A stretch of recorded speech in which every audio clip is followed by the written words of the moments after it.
Dear viewers and students, I am going to teach you today the last part of syntax. In my previous classes, I taught you what syntax is, and I taught you already 13 rules, and today I am going to teach you 14 to 18 rules. That means 1, 2, 3, 4, 5 rules, and it is my last part of the lesson. Syntax. You know, everyone, what syntax is. It is a subject verb agreement. That is, according to different kinds of subjects, the verbs and its forms, whether it will be singular or plural. I taught you what are the singular verbs in my previous class, what are the plural verbs. So today I just discuss about the rules and I will show you the examples, and I think you will be interested and the rules will be cleared to you. And now I am starting my class. First of all, I will take rule number 14. You see, rule number 14, when a plural noun denotes a specific quantity or amount considered as a whole, a singular verb is used. If it refers to numbers, a plural verb is used. When a plural noun denotes a specific quantity, যখন একটি plural noun বহুবচন, সাবজেক্টটা বহুবচন, সেই ক্ষেত্রে যদি একটা specific quantity or অ্যামাউন্টকে প্রকাশ করে, নির্দিষ্ট কোনো অ্যামাউন্ট, সংখ্যা, কোয়ান্টিটি, সংখ্যাকে প্রকাশ করে, সেই ক্ষেত্রে আমরা singular noun, singular verb use করব। কিন্তু যদি ওটা নাম্বার, সংখ্যাকে রেফার করে, তাহলে আমরা প্লুরাল ভার্ব ইউজ করব। এক্সাম্পলটা কিরকম হবে?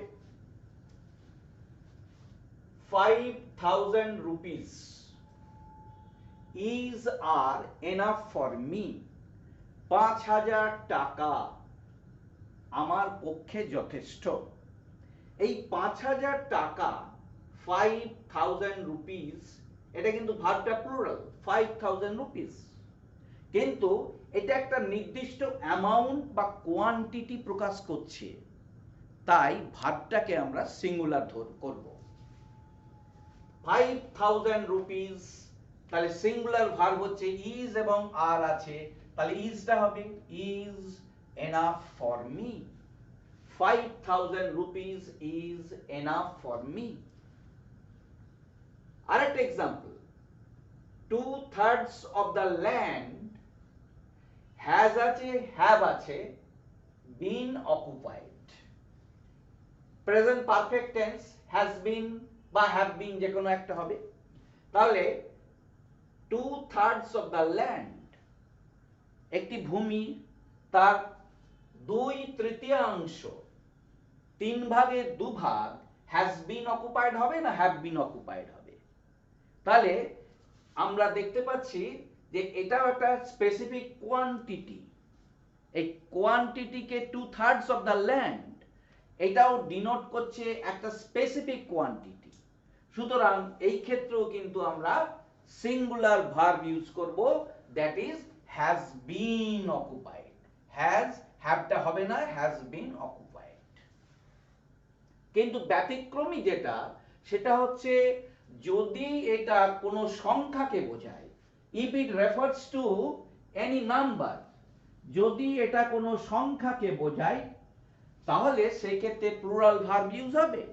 If it refers to numbers, সংখ্যা, যেমন 2/3 of the members is are absent, সভ্যদের মধ্যে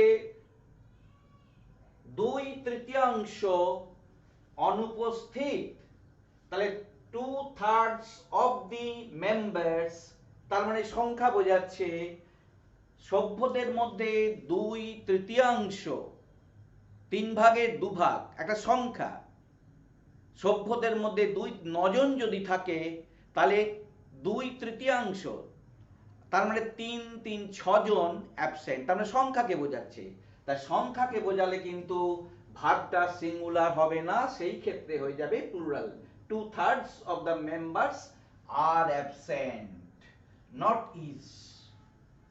যদি স্পেসিফিক কোয়ান্টিটি বা কোয়ান্টিটি বা অ্যামাউন্ট বোঝায় সেই ক্ষেত্রে সিঙ্গুলার, আর যদি সংখ্যা বোঝায় তাহলে সেই ক্ষেত্রে প্লুরাল হবে। সুতরাং এটা আমার মনে হয় ক্লিয়ার হয়ে গেছে ছাত্রদের কাছে বা ভিউয়ার্সদের কাছে। আমরা নেক্সট নিয়মে চলে যাব। A collective noun tax a singular verb if the idea of oneness is expressed, but if it conveys multiple, বহু সংখ্যক বোঝায়, তাহলে the plural verb is used। এটা কি বিষয় আমরা এটা লক্ষ্য রাখবো। এই কালেকটিভ নাউন কাকে বলে? কালেকটিভ নাউন হচ্ছে যেমন ক্লাস, CLASS, ক্লাস মানে হচ্ছে শ্রেণী, শ্রেণীতে কারা থাকে? It consists of students, the class consists of students, অর্থাৎ কমন নাউনের সমষ্টিকেই আমরা কালেকটিভ নাউন বলবো। সুতরাং কালেকটিভ নাউনের ক্ষেত্রে যদি কালেকটিভ নাউনটা ওয়াননেস বোঝায়, একককে বোঝায়, একটি মাত্র ইউনিটকে বোঝায়, ওয়াননেস, তাহলে সেই ক্ষেত্রে আমরা সিঙ্গুলার ভার্ব ইউজ করব। আর যদি এটা মাল্টিপল হয়ে যায়, যেমন এক্সাম্পলটা দেখো, দ্য কমিটি কনসিস্ট, এই কনসিস্টটা হচ্ছে প্লুরাল ভার্ব, কনসিস্ট এস যোগ আছে সিঙ্গুলার ভার্ব। সুতরাং the committee consist of 5 members, অর্থাৎ এই কমিটিটাতে 5 জন মেম্বার আছে। তাহলে এই কমিটিটা ইন্ডিকেট করছে একটা ওয়াননেস, 5 জন মেম্বার নিয়ে গঠিত হয়েছে এই কমিটিটা। তাহলে এই কমিটিটাকে ওয়াননেস সিগনিফাই করছে বা রেফার করছে, তাই ভার্বটা হয়ে যাবে সিঙ্গুলার, কনসিস্ট হয়ে যাবে। তাহলে the committee consist of 5 members because it canvas oneness. কিন্তু এই কমিটিটায় এমন ভাবে ব্যবহার হবে যাতে একটা মাল্টিপল বোঝায়, অর্থাৎ ভাগ হয়ে যাচ্ছে, 5 জন 6 জন 7 জন ভাগ হয়ে যাচ্ছে। যেমন the committee was where, singular plural verb, divided in their opinions, এই কমিটিটা তাদের ওপিনিয়নের বিভক্ত হয়ে গেল। 5 জন মেম্বার নিয়ে যে কমিটিটা তৈরি হয়েছিল, সেই কমিটিটা তাদের ওপিনিয়নগুলো, প্রত্যেকটা 5 জন মেম্বার আছে, তারা তাদের ওপিনিয়নটা আলাদা আলাদা করে ফেললো। তার মানে দ্য কমিটি এখানে মানে হচ্ছে এই committee refers to the members of the committee, multiple হয়ে গেল। তার মানে the members of the committee, তাহলে the members of the committee were divided in their opinions. Committee refers to the members এখানে, আর এখানে কমিটি মানে একটা নির্দিষ্ট মানে সংগঠন বা সংসদ। এই কমিটি এখানে ওয়াননেস, এখানে কিন্তু মাল্টিপল, তাই এটা প্লুরাল ভার্ব হয়ে গেল এটা। তাহলে এই দুটোর ক্ষেত্রে একটু খেয়াল রাখতে হবে যে যে কোনো কালেকটিভ নাউন যদি ওয়াননেস, একটি নির্দিষ্ট ওয়াননেসকে প্রকাশ করে, একককে প্রকাশ করে, তাহলে that will be that will take singular verb, and if it refers to multiple তাহলে that will take plural verb. The committee এখানে রেফার করছে মেম্বার্স অফ দি কমিটিকে, তাই এখানে আমরা প্লুরাল ভার্বটা ইউজ করলাম। তাহলে আমরা 15 নম্বর নিয়মটা বোঝাতে পারলাম। আমরা নেক্সট নিয়মে চলে যাব, rule 16। when one of or each of is used before a plural subject, the verb must be singular. কি বলছেন? each of or এখানে বলা হচ্ছে each of or one of যদি কোনো প্লুরাল সাবজেক্টের আগে ব্যবহার হয় তাহলে ভার্বটা সিঙ্গুলার হবে। সাবজেক্টটা প্লুরাল কিন্তু each of or one of থাকলে তাহলে সেই ক্ষেত্রে ভার্বটা হয়ে যাবে কিন্তু সিঙ্গুলার। এক্সাম্পল কিরকম? one of the girls, গার্লসটা এখানে প্লুরালে আছে কিন্তু তার আগে ওয়ান অফ আছে। এই ওয়ান অফ ব্যবহারের ফলে এই গার্লসকে আর বোঝাচ্ছে না, এই ওয়ান গার্লকে বোঝাচ্ছে। মানে ওয়ান অফ দ্য গার্লস মানে হচ্ছে ওয়ান গার্ল, বালিকাদের মধ্যে একজন, বালিকাদের মধ্যে একজন ওয়াজ অ্যাবসেন্ট হবে না ওয়্যার অ্যাবসেন্ট হবে। আমি বলেছি ওয়ান অফ থাকলে ভার্বটা সিঙ্গুলার হবে, তাহলে ওয়াজটা সিঙ্গুলার ভার্ব, ওয়্যারটা প্লুরাল ভার্ব, তার সিঙ্গুলার ভার্ব হলো। তাহলে one of the girls was absent, বালিকাদের মধ্যে একজন অনুপস্থিত ছিল। সুতরাং one of refers to one girl, অর্থাৎ যতগুলো বালিকা ছিল তার মধ্যে একজন অনুপস্থিত ছিল। ইচ অফ আমরা ব্যবহার করতে বলেছি, ইচ অফ বা ওয়ান অফ। ইচ অফ থাকলেও কিন্তু সেক্ষেত্রে সিঙ্গুলার ভার্ব ব্যবহার হবে। ইচ অফ দ্য স্টুডেন্টস, ছাত্রদের মধ্যে প্রত্যেকে, হ্যাজ বিন আর have been punished, present perfect tense, passive ভয়েসে আছে। হ্যাজ বিন পানিশড না হ্যাভ বিন পানিশড হবে, শাস্তি পেয়েছিল বা দেয়া হয়েছে। তাহলে each of the students, each আছে বলে আমরা সিঙ্গুলার ভার্ব ইউজ করব। তাহলে has been punished, not have been, has been punished. সুতরাং এটা খুব ইজি নিয়ম। ওয়ান অফ আর ইচ অফ থাকলে প্লুরাল ভার্বের আগে ভার্বটা, প্লুরাল সাবজেক্টের আগে যদি ইচ অফ আর ওয়ান অফ থাকে তাহলে ভার্বটা হয়ে যাবে সিঙ্গুলার। সুতরাং এই নিয়মটা গেল। অর্থাৎ আমরা রুল 16 এটা দেখলাম। এবার rule number 17। Any national name, জাতীয় কোনো নাম, or the plus adjective, the article তারপরে যদি কোনো অ্যাডজেক্টিভ ব্যবহার হয় will take the verb in the plural, অর্থাৎ ভার্বটা হয়ে যাবে প্লুরাল। যেমন the English, national name, the English মানে ইংরেজ জাতি, ইংরেজ জাতিকে বোঝাচ্ছে। দ্য ইংলিশ, ইজ হবে আর হবে, কোনটা হবে? ব্রেভ। দ্য ইংলিশ ইজ হবে না আর হবে, অর্থাৎ ইংরেজ জাতি। আমরা বলেছি যে ন্যাশনাল নেম বা দি প্লাস অ্যাডজেক্টিভ থাকলে ভার্বটা প্লুরাল হবে, তাহলে নিশ্চয়ই দ্য ইংলিশ আর ব্রেভ, ইংরেজ জাতি হচ্ছে সাহসী। The English are brave. The poor is are always happy. The poor, বোঝা যাচ্ছে পুয়ারটা অ্যাডজেক্টিভ। যেমন আমরা বলি হি ইজ পুয়ার, সে দরিদ্র। হি ইজ পুয়ার, পুয়ার সে দরিদ্র, পুয়ার তো এটা অ্যাডজেক্টিভ। এই অ্যাডজেক্টিভের আগে রিচ, হি ইজ রিচ, রিচটা অ্যাডজেক্টিভ। কোনো অ্যাডজেক্টিভের আগে, অর্থাৎ অ্যাডজেক্টিভ কাকে বলে নিশ্চয়ই জানা আছে, যে নাউনকে যে মডিফাই করে বা কোয়ালিফাই করে তাকে আমরা অ্যাডজেক্টিভ বলবো। তাহলে দ্য পুয়ার, তাহলে অর্থাৎ সমস্ত গরিব জাতিকে, গরিবদের বোঝানো হচ্ছে, সমস্ত গরিবকে একসাথে বোঝানো হচ্ছে। The poor, the rich. তাহলে এখানে কোনো অ্যাডজেক্টিভের আগে যদি দি এই আর্টিকেলটি বসে তাহলে সমস্ত পুয়ারদের বোঝানো হচ্ছে দ্য পুয়ার আর ইজ অলওয়েজ হ্যাপি, দরিদ্ররা সর্বদা সুখী, হ্যাপি, খুশি। তাহলে এখানে আর বসবে plural, the poor are always happy, দরিদ্ররা সর্বদা খুশি বা সুখী।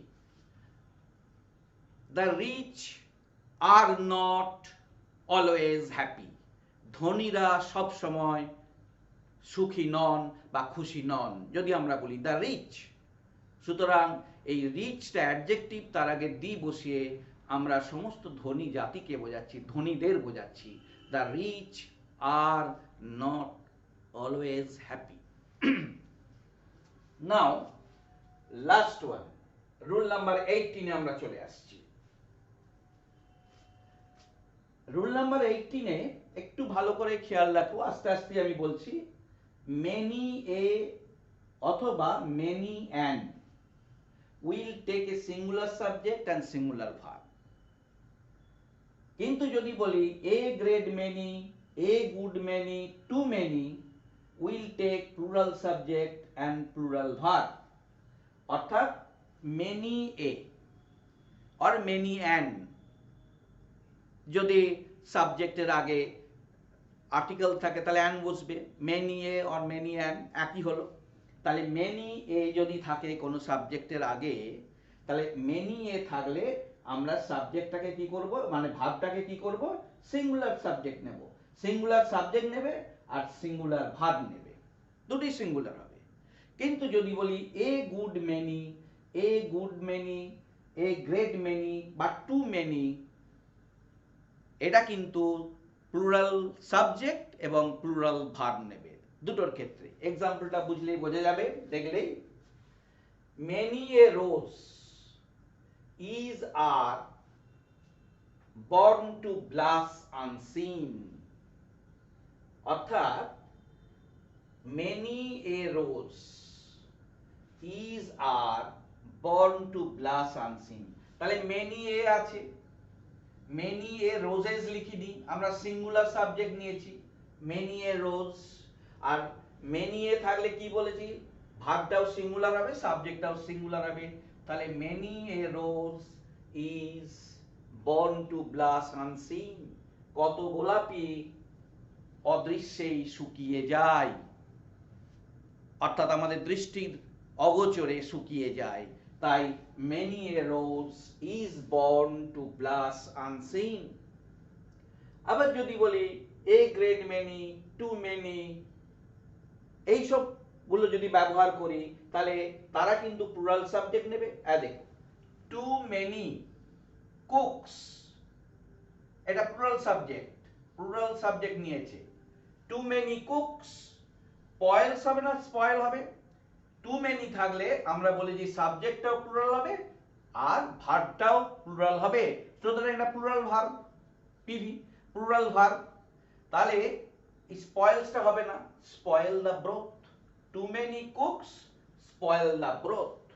অর্থাৎ এটা একটা ইডিয়াম টাইপ, এটা একটা অধিক সন্ন্যাসীতে গাজন নষ্ট। এর আসল অর্থ হচ্ছে অধিক সন্ন্যাসীতে গাজন নষ্ট, বেশি লোকে কাজ পণ্ড।